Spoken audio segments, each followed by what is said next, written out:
Assalamualaikum warahmatullahi wabarakatuh. Halo semuanya, perkenalkan kami dari kelompok 5. Sebelumnya izinkan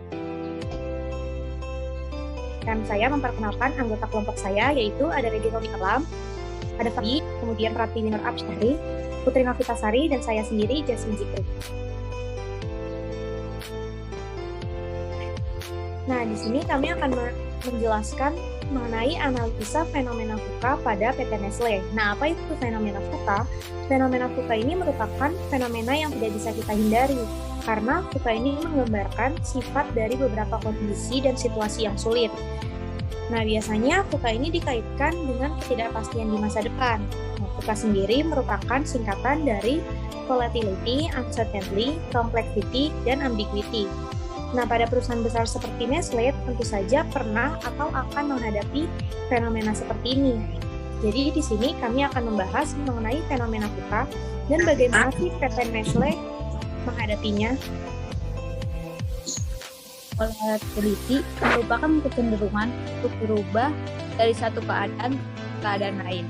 Kondisi yang digambarkan pada volatility biasanya kondisi yang berbahaya.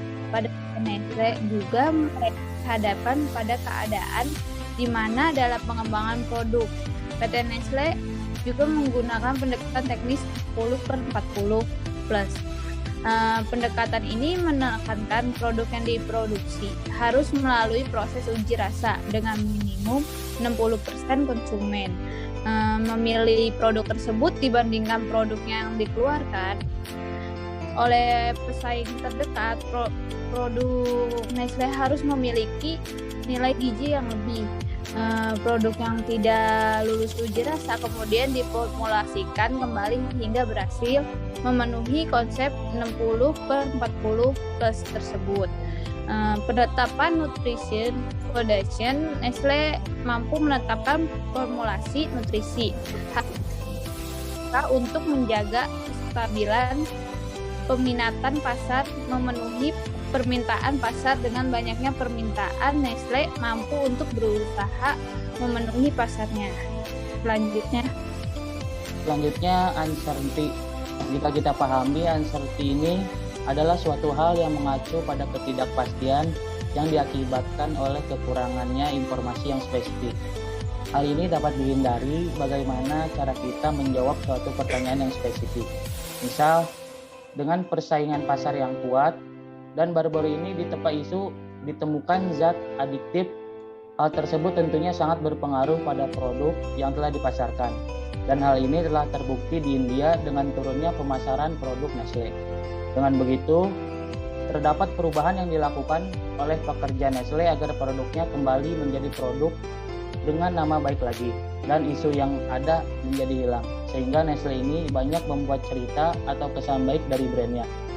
Dengan memperkenalkan iklan yang dibuat semakin menarik dan ceritanya dapat mudah diingat, seperti iklan susu beruang yang membuat iklannya menjadi berkesan. Selain itu, Nestle juga memberikan banyak varian olahan makanan sehat yang memperhatikan standar gizi dan kualitas.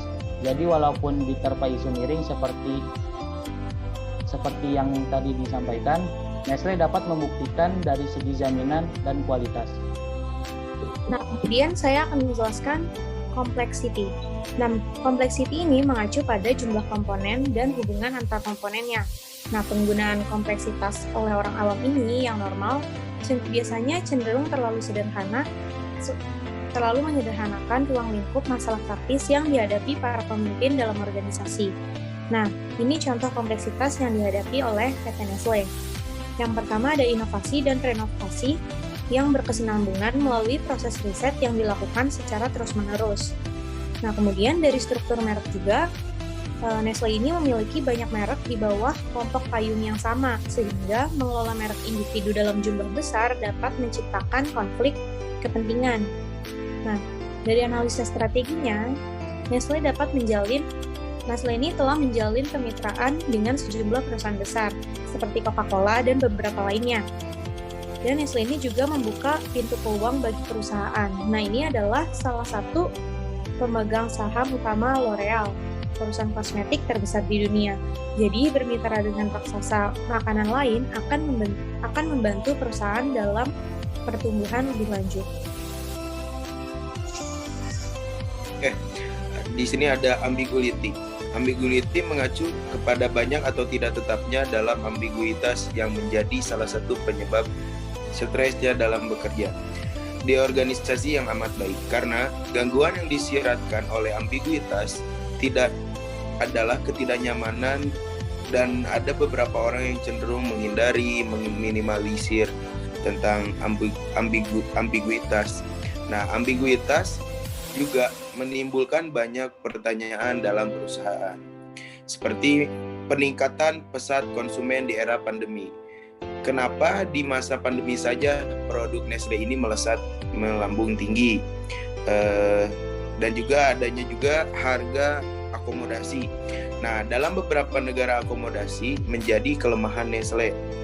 Mengapa akomodasi juga sangat berbeda-beda di tiap negaranya?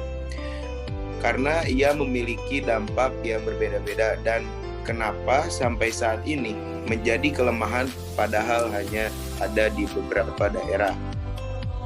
Baik, selanjutnya ada creating set value. Nestle pertama kali menyatakan creating set value-nya ini atau menciptakan manfaat bersama sebagai pendekatan bisnis dan meluncurkan Nestle Cocoa Plan and Nescafe Plan untuk mengembangkan lebih jauh lagi rantai pasokan kakao dan kopi yang berkelanjutan. Nah, selain memperkuat posisinya di segmen tradisional ini dan makanan beku ini, Nestle juga memperkuat fokus di bidang gizi dan medis. Nah, lalu Nestle juga sudah berkembang sejak lama, di mana mereka ini sudah memiliki banyak membuat produk olahan dan berbagai macam target pasar juga mereka coba. Lalu strategi pemasaran yang baik membuat Nestle ini tidak kehilangan pelanggan, namun justru Nestle ini semakin baik. Lalu Nestle juga menarik hati konsumen dengan menciptakan olahan yang memang mereka butuhkan dan bermanfaat. Lalu kualitas Nestle ini terjamin karena standar gizi yang sangat diperhatikan juga membuat Nestle menjadi produk yang dicintai oleh masyarakat. Baik, sekian yang bisa saya jelaskan. Sekian juga dari kelompok kami. Mohon maaf bila ada salah-salah kata ataupun ada kata-kata yang kurang bisa dimengerti. Wabillahi taufiq wal hidayah. Wassalamualaikum warahmatullahi wabarakatuh.